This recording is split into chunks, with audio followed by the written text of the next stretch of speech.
He's the firstborn of all creation.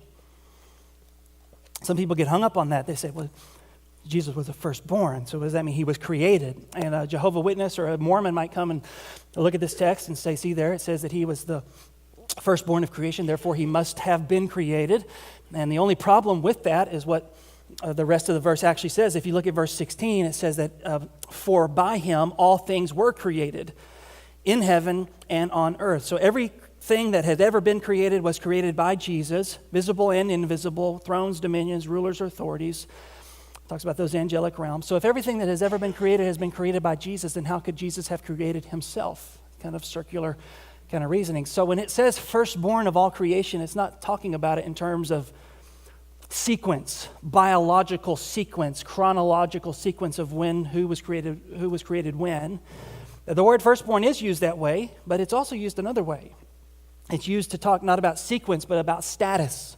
So, for example, in the Old Testament, Abraham had different sons. He had Ishmael, and Isaac. Now, who was born first? You remember this from your Old Testament Sunday school class?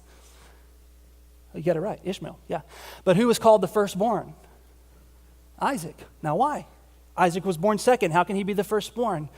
He was the firstborn because he was the one that got the privilege. He was the one that got the promise. He was the one who was prioritized in terms of status. He was the firstborn. Same exact thing happens with Jacob and Esau. You guys remember this from your Old Testament Sunday school class, 15, 20, 80 years ago, however long it was.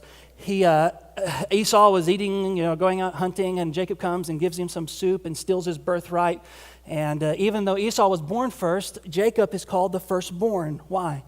Not because he was born sequence-wise, biologically first, but because he was the one who got the promise, the inheritance. He got the privilege. So it's not talking about sequence, it's talking about status. And when it says that Jesus is the firstborn of all creation, it's saying he has a status in the creation or over the creation that no one else has. He's the firstborn in that way. And in fact, the NIV, the New International Version, actually says, instead of it saying he's the firstborn of creation, it'll say he's the firstborn over creation, which is a good translation. It just means he has this position in creation that no other part of the creation possesses because he is the one who created everything that is.